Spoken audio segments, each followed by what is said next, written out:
बिस्मिल्लाहिर्रहमानिर्रहीम। गुमनाम हीरोज़ के मुअज़्ज़ज़ नाज़रीन, अस्सलामु अलैकुम। आइए चलते हैं कहानी की तरफ।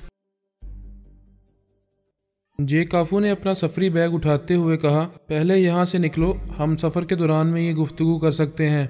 रही ये बात कि तुम्हारी यहाँ एक महबूबा है, तो तुम ख्यालखानी के ज़रिए इसकी निगरानी कर सकते हो, इसे तहफ़्फ़ुज़ दे सकते हो। अगर तुमने इससे मोहब्बत का इजहार किया है और वो भी तुमसे मोहब्बत करती है, तो इसके दिमाग में रहकर इसकी सोच के ज़रिए ये इत्मीनान पैदा करो कि तुम बेवफा नहीं हो। एक दिन ज़रूर तुम इससे मुलाकात करोगे और इससे शादी भी करोगे। कमान हमें चलना चाहिए। वो रिहाइशगाह से बाहर आकर एक कार में बैठ गए, फिर इसे ड्राइव करते हुए जाने लगे। जे सामू ने खिड़की से बाहर देखते हुए कहा, मैं ऐसे महसूस कर रहा हूँ जैसे मैं अपनी सारी जिंदगी और सारी दुनिया यहाँ छोड़कर जा रहा हूँ। मेरे दोस्त, इतने जज्बाती ना बनो, हम कोई अच्छा फैसला करेंगे। हम भी इंसान हैं, हमारे भी दिल मोहब्बत के लिए धड़कते हैं। हम भी चाहते हैं कि हमारी ज़िंदगी में कोई ऐसी मोहब्बत करने वाली आए जो सिर्फ हमारी हो।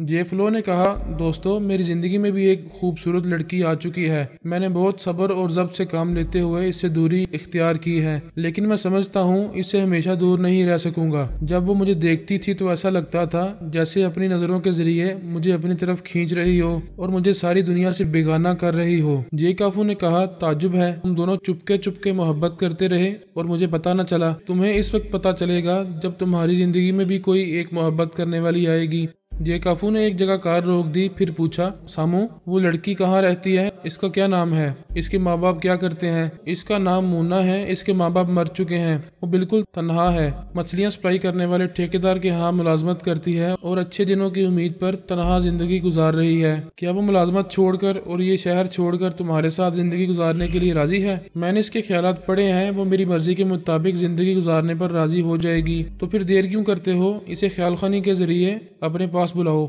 इससे पूछो कि अभी हमारे साथ ये शहर छोड़कर चलेगी और तुम्हारे साथ एक घरेलू अज़दवाजी जिंदगी गुजारेगी। ये सामू खुश होकर ख्यालखानी के जरिए मोना के दिमाग में पहुंच गया। जेफ्लो ने कहा, यार काफू, तुम ये क्या कर रहे हो? अगर मोना हमारे साथ सफर करेगी और सामू इसके साथ इस दवाजी जिंदगी गुजारेगा तो वो बीवी और बच्चों का पाबंद होता रहेगा। इस तरह हम दुश्मनों के लिए अपनी तरफ आने की राहें हमवार करते जाएंगे। ऐसी कोई बात नहीं होगी, हम अभी इस सिलसिले में प्लानिंग करते हैं, पहले मोना राजी हो जाए। थोड़ी देर बाद मोना वहाँ आ गई। जे सामू ने कार से उतरकर इससे मुसाफा किया और कहा, मोना, मैं ये जानता हूँ कि तुम मुझे दिलो जान से चाहती हो। अभी और इसी वक्त फैसला करो, क्या तुम मेरी खातिर इस मुलाजमत को, इस शहर को छोड़कर मेरे साथ चल सकती हो? हम ये जगह छोड़कर जा रहे हैं। कहाँ जा रहे हो? हम रास्ते में बताएंगे, मगर तुम्हें किसी ऐसी जगह नहीं ले जा रहे जहाँ तुम्हारे मुस्तकबिल को कोई नुकसान पहुँचे। मुझे तुम पर भरोसा है, मैं तो दिन रात तुम्हारे बारे में सोचती रहती हूँ। तुम अचानक मुझे यहाँ से चलने को कह रहे हो, कुछ अजीब सा लग रहा है, लेकिन दिल मुसरतों से भर गया है। मेरी जिंदगी तो तुमसे है, तुम जहाँ कहोगे वहाँ चलूँ। फिर तो कोई सामान लेने की जरूरत नहीं है, यहाँ मेरे साथ कार में बैठो। आगे किसी शहर में पहुंचकर तुम्हारी जरूरत का तमाम सामान खरीद लिया जाएगा। वो खुश होकर इससे लिपट गई, इसके साथ कार की पिछली सीट पर आकर बैठ गई। जे फ्लो और काफू ने मुस्कुराकर इसे खुशामदीद कहा और इसे यकीन दिलाया कि खुदा ने चाहा तो इसकी आइंदा जिंदगी बहुत ही अच्छी गुजरेगी। वो इस शहर से बाहर निकल आए। जे फ्लो ने ख्यालखानी के जरिए जे काफू से पूछा, अब बताओ कि अज़दवाजी जिंदगी कैसे गुजारी जाएगी? क्या इस तरह हम दुश्मनों के लिए राह हमवार नहीं कर रहे? नहीं, कुछ हिकमत अमली से काम करना होगा। हमें दोहरी जिंदगी गुजारनी होगी। दोहरी जिंदगी कैसे गुजारेंगे? हमारा दोस्त सामू अपनी महबूबा के साथ एक अलग रिहाइशगाह में जिंदगी गुजारेगा। मोना पर तनवीमी अमल करके इसके जहन से ये बुला दिया जाएगा कि वो झील के साहिली शहर लेमून सिल गर्दा के 3 दोस्तों के साथ आई है। इसके जहन में ये नक्श किया जाएगा कि वो एक अच्छी फैमिली से ताल्लुक रखती थी। शादी के बाद जे सामू के साथ आकर एक अच्छी इज़दवाजी जिंदगी गुजार रही है और इसके साथ जे सामू जब तक जिंदगी गुजारता रहेगा इसका नाम भी तब्दील कर दिया जाएगा, यानी मोना का नाम मोना और सामू का नाम सामू नहीं रहेगा। इनके जहन में ये भी नक्श किया जाएगा कि सामू कभी एक दिन के लिए, कभी एक हफ्ते के लिए जरूरी काम से इसे छोड़कर इस शहर से दूर कहीं जाता है। इस बात को मोना कभी माइंड नहीं करेगी और ना ही इस सिलसिले में किसी से सवालात करेगी। जेफ्लो ने कहा, अच्छा आइडिया है। इस तरह जब भी हमें सामू की जरूरत पड़ेगी हम इसे ख्यालखानी के जरिए बुला लिया करेंगे। वो मुन्ना को इसकी रिहाइशगाह में छोड़कर हमारे पास आया करेगा। फिर जो अहम मामलात होंगे इनसे निपटने के बाद दोबारा मोना के पास चला जाया करेगा। यही तुम भी कर सकते हो। तुम भी किसी लड़की से मोहब्बत करने लगे हो, इसे भी अपने पास बुलाओ, इसकी रजामंदी हासिल करो कि वो अपने तमाम रिश्तेदारों को छोड़कर तुम्हारे साथ अज़दवाजी जिंदगी गुजारने के लिए तैयार है या नहीं। वो राजी होगी तो मोना और सामू की तरह तुम भी इसके साथ दोहरी जिंदगी गुजारोगे। टेलीपैथी की दुनिया में हमेशा यही होता आ रहा था कि जब भी कोई रूपोश रहकर ख्यालखानी करता था तो इसकी रूपोशी ज्यादा अरसे तक बरकरार नहीं रहती थी। 3J भी ख्यालखानी का मुजाहरा करने के बाद इस शहर में नहीं रह सकते थे। उन्होंने ये दानिशमंदी की कि दूसरे टेलीपैथी जानने वालों को खबर होने से पहले ही उन्होंने वो शहर छोड़ दिया था और आइंदा भी सलामती और अमन व अमान से रहने के लिए एहतियाती तदाबीर पर अमल कर रहे थे। वो दोनों भाई बुरी तरह जख्मी होकर रोम में वापस आए। ये बात दूर तक फैलती गई कि अपने भाई फर्नांडो की तरह वो भी जख्मी होकर आए हैं। इनके बयान के मुताबिक वो भी टेलीपैथी के जरिए जख्मी किए गए थे। यही टेलीपैथी वाली बात खास तौर पर दूर तक फैलती गई। दूसरे दोस्त और दुश्मन टेलीपैथी जानने वालों को भी मालूम होता गया कि शहर लेमोनसिल गर्दा में 3 शख्स रहते हैं। इनमें कोई एक या तीनों टेलीपैथी जानते हैं और जब 3 टेलीपैथी जानने वालों का ख्याल आया तो ये भी जाहिर हो गया कि वही 3 टेलीपैथी जानने वाले हैं जो पहले जैकियोल के ताबे थे। इसके तनवीमी अमल से निजात हासिल करने के बाद उन्होंने एक तवील अरसे तक रूपोशी इख्तियार करने में कामयाबी हासिल की थी। अब मजबूर होकर फिर जाहिर होने वाले हैं। जो दुश्मन टेलीपैथी जानने वाले इन तीनों को तलाश कर रहे थे वो ख्यालखानी के जरिए और अपने अलाकारों के जरिए लेमोनसिल गर्दा के साहिली शहर में पहुंचे। इन तीनों को तलाश किया तो पता चला कि वो तीनों अचानक ही कहीं चले गए हैं और वो जिस दिन गए हैं इसी दिन से मोना नामी एक लड़की भी गायब है। ये अंदाजा किया जाता है कि शायद वो इन तीनों के साथ गई है। दुश्मन टेलीपैथी जानने वालों का ख्याल था कि उन्होंने मोना को साथ ले जाकर बहुत बड़ी गलती की है। आइंदा वो तमाम टेलीपैथी जानने वाले जिस तनहा लड़की को 3 आदमियों के साथ देखेंगे तो इसके दिमाग में जाकर ये मालूम कर लेंगे कि वही 3 टेलीपैथी जानने वाले 3J हैं। बड़ी मुद्दत के बाद 3J का सुराग मिला था। दुश्मन ये नहीं चाहते थे कि वो फिर कहीं रुपोश हो जाएं। फिलहाल इतना मालूम था कि वो इटली से बाहर नहीं जाएंगे, वहीं किसी शहर या छोटे कस्बे में पनाह लेंगे। अगर बाहर जाएंगे तो एयरपोर्ट और बंदरगाह और हाईवे के रास्ते जाते हुए इनकी नज़रों में आ जाएंगे। तमाम टेलीपैथी जानने वालों ने इन तमाम मुकामात पर अपने जासूस मुकर्रर कर दिए थे। 3J बड़ी जहानत, तहम्मुल और अमन पसंदाना जज्बों से काम करते थे, इसीलिए दुश्मनों की गिरफ्त में नहीं आते थे। इस वक्त भी उन्होंने ये अच्छी तरह समझ लिया था कि इन्हें मुल्क से बाहर नहीं जाना चाहिए वरना दुश्मनों की नज़रों में आ जाएंगे। उन्होंने टाउन एरिजो का रुख किया था। वो तीनों दोस्तों की तरह वहाँ रिहाइश इख्तियार करने वाले थे। सामू मोना के साथ फ्लोरेंस में अज़दवाजी जिंदगी गुजारने वाला था। जे फ्लो भी अपनी महबूबा को हासिल कर लेता तो वो भी सामू की तरह दोहरी जिंदगी गुजारता। इन सब के नाम और ख्यालात तरमीमी अमल के जरिए बदल दिए जाते। इस तरह दुश्मन भटकते रह जाते लेकिन इनके साय तक भी ना पहुंच पाते। डमी पारस और पोरस को गिरफ्तार करने के बाद वाशिंगटन पहुंचा दिया गया था। अमरीकी अकाबरीन खुश थे कि अब मेरे खिलाफ सबूत के तौर पर उन्होंने मेरे दोनों बेटों को गिरफ्तार कर लिया है। आइंदा वो सबके सामने डंके की चोट पर कह सकेंगे कि मैं दोहरी चालें चल रहा था और छुपकर अमेरिका जैसी सुपर पावर को नुकसान पहुंचा रहा था और ऐसा करने के लिए अपने दोनों बेटों को इस्तेमाल कर रहा था। तेजपाल के चारों टेलीपैथी जानने वालों ने इस बात की तस्दीक की थी कि वो वाकई पारस और पोरस हैं। डमी पारस और पोरस को FBI के योगा वाले अफसरान के हवाले किया गया था। आर्मी के एक आला अफसर ने योगा जानने वाले एक अफसर से कहा, आप इन दोनों को जल्द से जल्द इस तरह छुपाएं कि इनका बाप फरहाद अली तैमूर इनके दिमागों तक न पहुंच सके। अभी हम फरहाद को इस सिलसिले में मुखातिब करने वाले हैं। योगा जानने वाले अफसर ने कहा, इन दोनों को इंजेक्शन के जरिए बेहोश कर दिया गया है। अब एक खुफिया जगह ले जाकर इन्हें छुपा रहे हैं। आप फरहाद अली तैमूर से राब्ता कर सकते हैं। इस अफसर ने फोन के जरिए बाबा साहब के इदारे के इंचार्ज खलील बिन मुकर्रम से राब्ता किया। हम मिस्टर फरहाद अली तैमूर से बात करना चाहते हैं, प्लीज इनसे राब्ता करा दें। आप इंतजार करें, अभी मिस्टर फरहाद आपके दिमाग में पहुंच जाएंगे।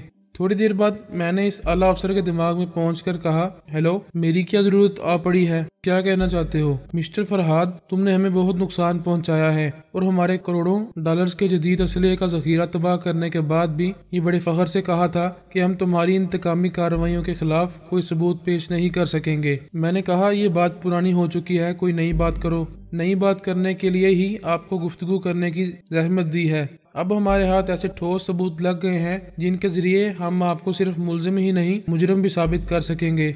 मैंने हैरानी का इजहार किया, फिर कहा कि तुम लोगों ने कमाल कर दिया। वो ठोस सबूत क्या है? हमसे सवाल न करें, पहले ये मालूम करें कि आपकी कौन सी 2 अहम चीजें गुम हो गई हैं। ठीक है, मैं पहले बूझने की कोशिश करता हूँ, बाद में तुमसे राब्ता करूंगा। हम चाहते हैं जल्दी राब्ता करें, ये पहेली मुश्किल नहीं है। आपके घर की बात है, हमारा ख्याल है इतना ही इशारा काफी है। अच्छी बात है, मैं 2-1 घंटे के बाद राब्ता करूंगा। मैं इनके दिमाग से चला आया। फिर पारस और पोरस के पास पहुंचकर बोला, वो बेचारे बड़ी खुशफहमी में मुब्तला है कि तुम दोनों को गिरफ्तार कर लिया गया है और मेरे खिलाफ तुम्हें सबूत के तौर पर पेश करने वाले हैं।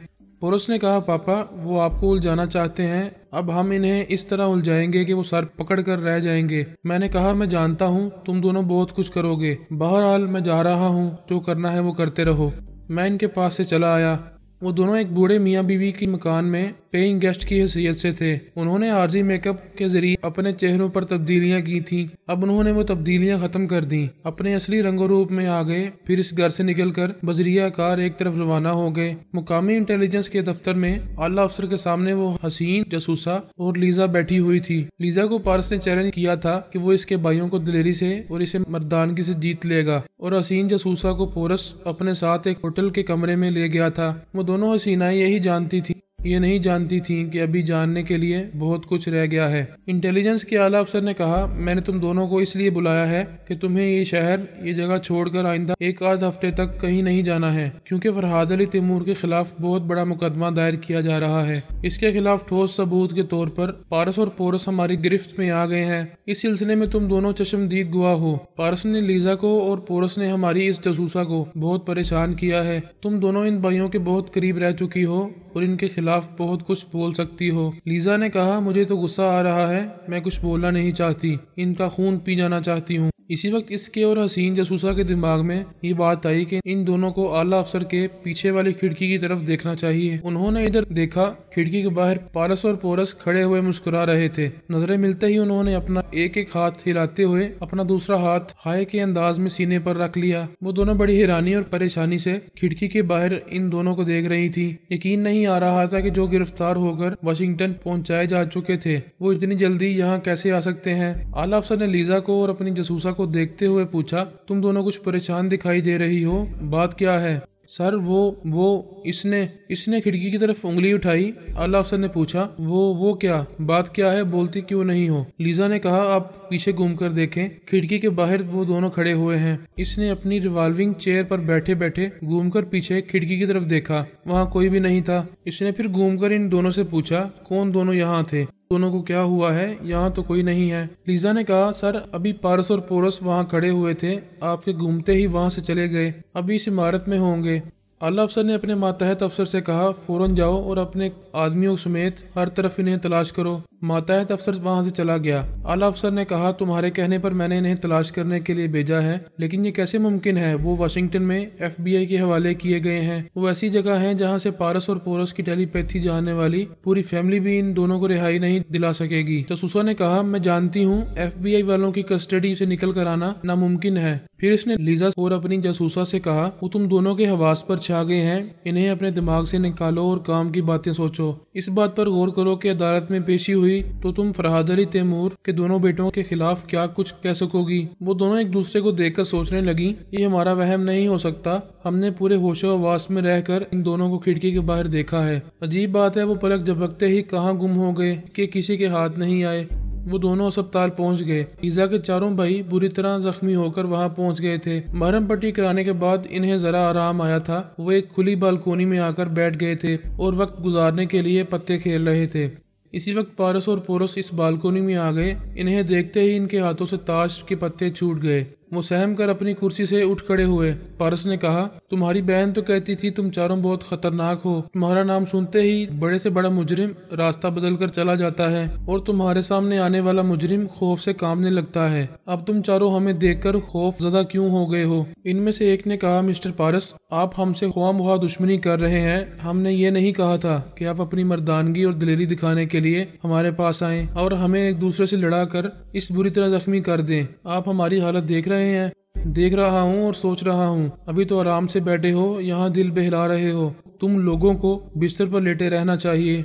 लीजा के दूसरे भाई ने कहा, ठीक है, आप कहते हैं तो हम अभी अपने अपने बिस्तरों में जाकर लेट जाएंगे। बिस्तर पर लेटने से क्या होता है, तुम लोगों को अस्पताल के बिस्तर पर बीमार बनकर या बुरी तरह जख्मी होकर लेटना चाहिए। पोरस ने कहा, हम इन्हें कुछ ज्यादा जख्मी कर देंगे तो ये बिस्तर पर लेटने के काबिल हो जाएंगे। उन्होंने इनकार में हाथ हिलाकर कहा, नहीं नहीं, हमें माफ कर दें, हमें छोड़ दें प्लीज, हम अपने अपने बिस्तरों पर जा रहे हैं। वो दोनों एक तरफ हट गए। वो बालकोनी से गुजरकर एक हाल से गुजरने लगे तो इनमें से एक भाई ने दूसरे भाई को एक उल्टा हाथ मुंह पर रसीद किया, दूसरे ने तीसरे को एक लात मारी। फिर वो चारों एक दूसरे से लड़ने लगे।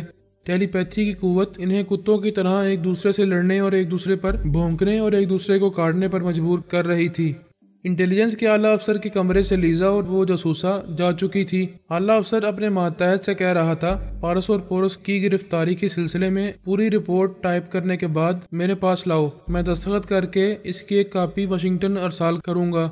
फोन की घंटी बजने लगी। इसने रिसीवर उठाकर कान से लगाया। आवाज आई, सर मैं पुलिस इंस्पेक्टर बोल रहा हूँ। यहाँ अस्पताल में लीजा के चारों भाई फिर बुरी तरह जख्मी हो गए हैं। वो पहले की तरह आपस में एक दूसरे से लड़ते रहे थे। जब इन्हें इनके अपने बिस्तरों पर पहुंचाकर इनकी मरहम पट्टी की जाने लगी तो उन्होंने बयान दिया कि वहाँ पारस और पोरस आए थे। इन दोनों ने टेलीपैथी के जरिए इन्हें आपस में लड़ने और मजीद जख्मी होने पर मजबूर कर दिया। आला अफसर ने हैरानी से कहा, क्या कह रहे हो? वो दोनों वाशिंगटन में FBI की कस्टडी में है। वो भला यहाँ कैसे आ सकते हैं? सर आप यकीन करें, इन चारों ने यही बयान दिया है। आला अफसर सोच में पड़ गया और फिर बोला, अच्छी बात है, मैं अभी आ रहा हूँ। इसने रिसीवर रख दिया। अब वो संजीदगी से सोच रहा था कि बात क्या है। पहले यहाँ लीजा और जासूसा पूरे यकीन से कह रही थी कि उन्होंने खिड़की के बाहर पारस और पोरस को पूरे होशो हवास के साथ देखा है। अब अस्पताल से रिपोर्ट आ रही है कि इन दोनों ने वहाँ पहुंचकर इन चारों भाइयों को फिर से जख्मी किया है। वो अपनी रिवॉल्विंग चेयर से उठकर टहलते हुए सोचने लगा। बज़ाहिर ये नाकाबिले यकीन बात है, लेकिन इनकी मौजूदगी के सिलसिले में यहाँ कई चश्मदीद गवाह हैं। ताज्जुब है कि वो FBI की कस्टडी से निकल आए हों। वो फोन के पास आया। फिर FBI के आला अफसर से राब्ता करने के बाद कहने लगा, सर यहाँ मेरे दफ्तर में मेरी जासूसा और लीजा ने पारस और पोरस को मेरे पीछे वाली खिड़की के बाहर देखा था, लेकिन जब मैंने पलट कर देखा तो वो नजर नहीं आए। फिर आधे घंटे बाद ये रिपोर्ट मिली कि पारस और पोरस ने दोबारा इन चारों भाइयों को आपस में लड़ने और जख्मी होने पर मजबूर किया है। समझ में नहीं आता, जब वो दोनों आप लोगों की कस्टडी में हैं तो यहाँ कैसे देखे जा रहे हैं। FBI के इस अफसर ने योगा जानने वाले आला अफसर से उन पर राब्ता किया। फिर इससे यही बातें की। इसे बताया कि पारस और पोरस बाल्टीमोर में दोबारा देखे जा रहे हैं। सर आप माइंड ना करें, मैं ये पूछने पर मजबूर हूँ, क्या वो दोनों आपकी कस्टडी से फरार हो गए हैं? इसके सीनियर योगा जानने वाले अफसर ने कहा, जरा अकल से काम लो, मैंने तुम्हारे सामने इन दोनों को इंजेक्शन के जरिए बेहोश कराया था, फिर इन्हें अपनी कस्टडी में लेकर यहाँ एक खुफिया कैद खाने में आया हूँ। इन दोनों अब भी मेरे सामने बेहोश पड़े हैं। सॉरी सर, आपकी बात बिल्कुल दुरुस्त, लेकिन हम बाल्टीमोर से मिलने वाली रिपोर्ट को भी नजरअंदाज नहीं कर सकते। हाँ ये जरा सोचने की बात है, वहाँ वो दोनों नजर आ रहे हैं तो इसका मतलब है कि फरहाद कोई चाल चल रहा है, हमें उलझा रहा है। मैं इस अफसर के दिमाग में था और इनकी बातें सुन रहा था। मैंने और अली ने वहाँ के दो सुराग रसानों के दिमागों में जगह बनाई। वो दोनों अपनी जगह से उठकर चलते हुए इस आला अफसर के दफ्तर में गए, जो भी फोन के जरिए योगा जानने वाले अफसर से बातें कर रहा था। हमारे आलाकार दो सुराग रसा दरवाजा खोलकर अंदर दाखिल हुए तो सानी ने इस आला अफसर के दिमाग पर कब्जा जमाया हुआ था। इसकी मर्जी के मुताबिक इस अफसर को यूं लगा जैसे दरवाजा खोलकर इसके दफ्तर में सुराग रसा नहीं बल्कि पारस और पोरस आए हों। वो कान से रिसीवर लगाए हुए था और हैरानी से इन दोनों को देख रहा था। मैंने पारस के लबो लहजे में एक सुराग रसा के जरिए पूछा, हेलो अफसर, क्या आपने आला अफसरान को रिपोर्ट दे रहे हो? ठीक है, ये तो तुम्हारी ड्यूटी है, इससे कह दो कि हम तुम्हारे सामने मौजूद हैं। अली ने पोरस के लबो लहजे में कहा, ये कह देना कि पारस अकेला नहीं है, इसके साथ पोरस भी है। ये कहकर वो दोनों इस दफ्तर से बाहर चले गए। इनके जाते ही आला अफसर ने तकरीबन चीखते हुए कहा, सर अभी अभी वो दोनों मेरे दफ्तर में आए थे, मैंने अपनी आंखों से इन दोनों को देखा है और इनकी बातें भी सुनी है। अगरचे वो मुझसे फासले पर थे, लेकिन शायद इनकी आवाज आपने मेरे फोन के जरिए सुनी हो। हाँ, धीमी धीमी सी आवाजें आ रही थी। क्या वो पारस और पोरस थे? जी हाँ, वो अभी चंद बातें करके बाहर चले गए हैं। सर मैं फिर आपसे राब्ता करूंगा, मैं देखना चाहता हूँ कि वो कहाँ गए हैं। वो रिसीवर रखकर फौरन तेजी से चलता हुआ दफ्तर के बाहर आया। फिर दूसरे सुराग रसानों और वहाँ काम करने वालों से बोला, यहाँ पारस और पोरस आए हुए हैं, फौरन इन्हें तलाश करो। दफ्तर के एक एक हिस्से को देखो, वो कहीं छुप सकते हैं।